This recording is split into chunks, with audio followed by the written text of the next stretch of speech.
Hello and welcome to another edition of the Migration Stories. This is Balagopal, editor of ukmalayali.com. I've just come in midway through this week just to give you an update in regards to a notification from the Department of Health and Social Care in regards to the healthcare worker visa recruitment from abroad. So, the Home Office had allowed care workers from foreign countries to apply for the healthcare visa under the Skilled Worker Program from 15th of February to 2022.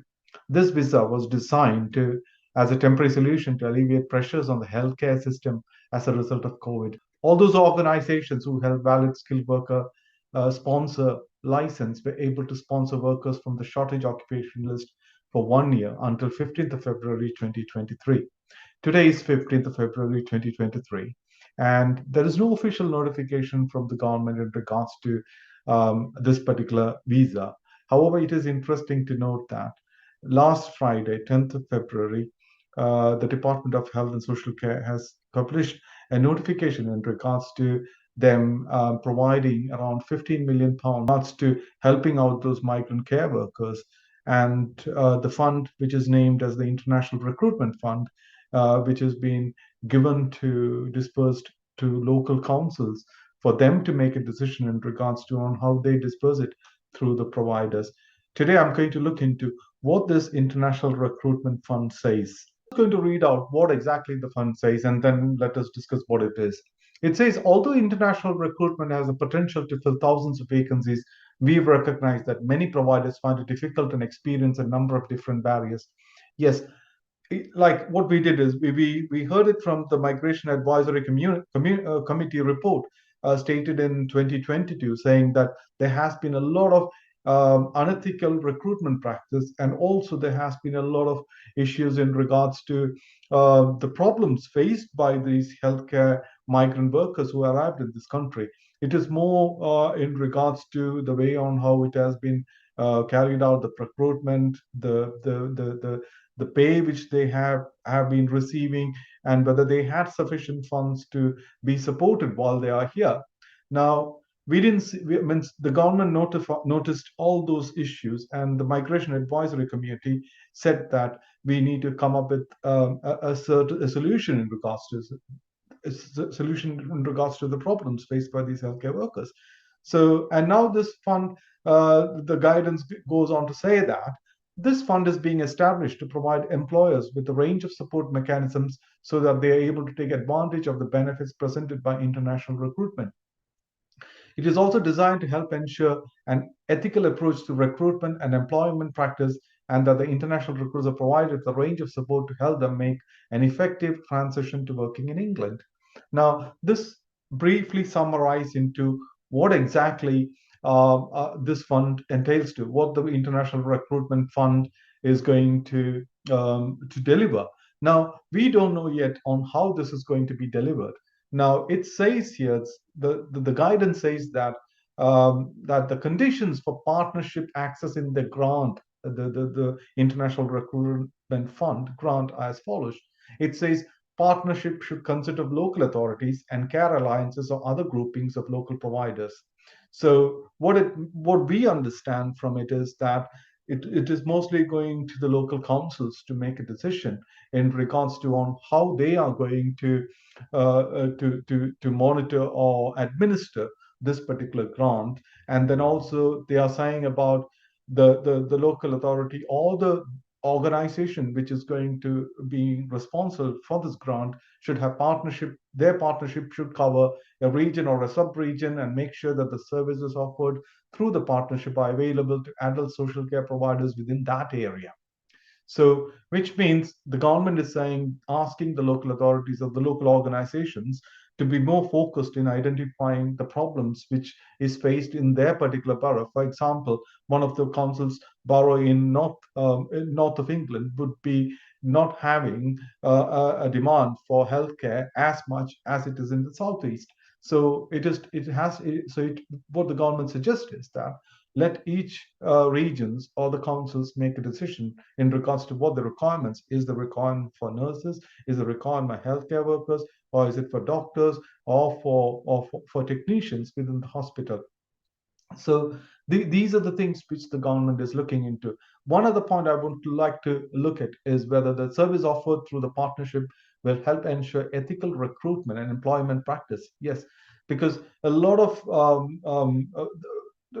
barriers were there in regards to on how the employers were able to get access to these healthcare workers. So they were doing it through different providers. Now, getting access to the councils or the regional bodies which are coming into as an organization, they might be able to be more in control in regards to who they recruit and what practices they follow, and they might have a more controlled way in regards to on how they see on how this migrant is being brought in into the country and what support is being provided to him. The funding, the International Recruitment Fund also gives guidance in regards to on whoever is applying for this grant, they will have to meet certain criteria. So some of the criteria which they have laid out is that the fund needs to be used to help providers attract overseas candidates, have a shared recruitment resource that looks at the whole region needs, provide advice or checking service for sponsorship license or visa applications, helping new arrivals to access affordable housing, helping international recruits with solutions to work travel requirements, for example, helping them gain a UK driving license, developing pastoral support such as buddying scheme. Yes, so we could hear from the last time that when we had the healthcare workers coming in, those healthcare workers did face problems with finding affordable accommodation. They were finding difficult in obtaining a UK driving license. So they were finding it so difficult to get themselves supported in the whole process. So therefore, the government has decided that they need to be a bit more proactive in making sure that they understand the needs of the healthcare workers in getting them settled for the employer to get the best out of them. So one of the criteria which we looked at is what are these providers and what are their responsibilities. It is interesting to see that uh, um, these regional bodies will have to now put in their bids for applying for this international recruitment grant, and once they get it, they administer it, and they will be the body who will be making the decision in regards to on who gets the grant in regards to who administers the grant in regards to when they bring in a healthcare migrant. So we looked at one of the local councils which have put forward a application towards this particular fund, and we could see that one of the things which they said is that the providers who they would be working would be commissioned by that particular local authority. So, which means those providers need to be already commissioned or vetted by that particular local authority for them to play this role or deliver the services. Now, it also says that the providers will need to have their own international recruitment license. So, for them to access the benefits of this fund. So, and then it goes on to say that the providers will need to be able to demonstrate that they are able to accommodate international recruits on site or on rented accommodation. So, quite an interesting way on how it is all is evolving, because each provider will have to set out on what services they can provide in regards to administering this fund. So, and for example, one of the councils has said that if they are recruiting nurses from abroad, then when they are coming back, there is this provision of reimbursing the IELTS fees. It also goes on to say that Part 1 test of competence CBT application to NMC fees is to be reimbursed on arrival. Admission to the register is going to be reimbursed.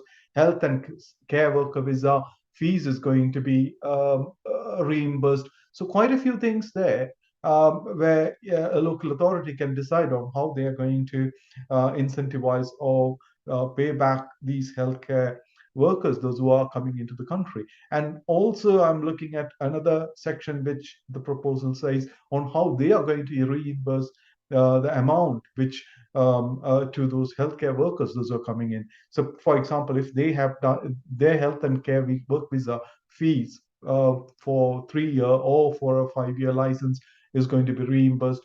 They're going to be getting some incentives or transfer from airport to accommodation. They're going to have food hamper.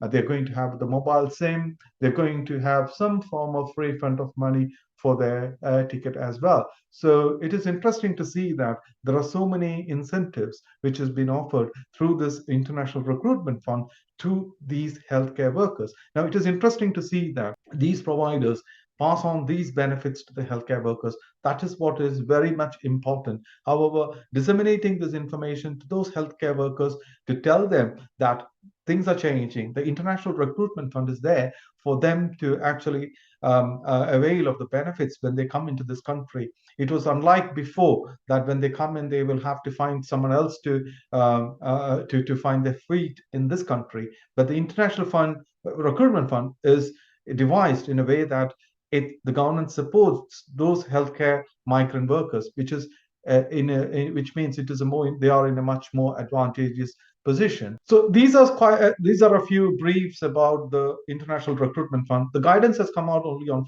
Friday, and then there it is specifying saying that those regional bodies or the councils will have to get together, put forward a strategy, a policy, or an application in regards to how they're going to administer this fund once they get the fund. So it is in very early stages. I understand that the last date for submitting those applications 24th of February, and then following that, then there will be the vetting process, and then the funds will be granted to the local authorities sometime in March. So it is interesting to see on how this is going to uplift or provide a better opportunity for the healthcare migrant workers who are coming into the country. Now, it's great news, and so everything depends on that particular borough or a particular region, what their requirements. Is it nurses their requirement? Is it the hospital OTs, or is it the technicians, or is it the healthcare workers? So it is so flexible that this particular grant has been made into so elaboratively so that it is for the local bodies to address their own problems or in their regions. Now, this brings an end to this particular short episode in regards to this particular fund, which is put forward by the government to help the healthcare migrants. So I'm bringing an end to the session, and I hope to see you on Sunday with our normal migration stories.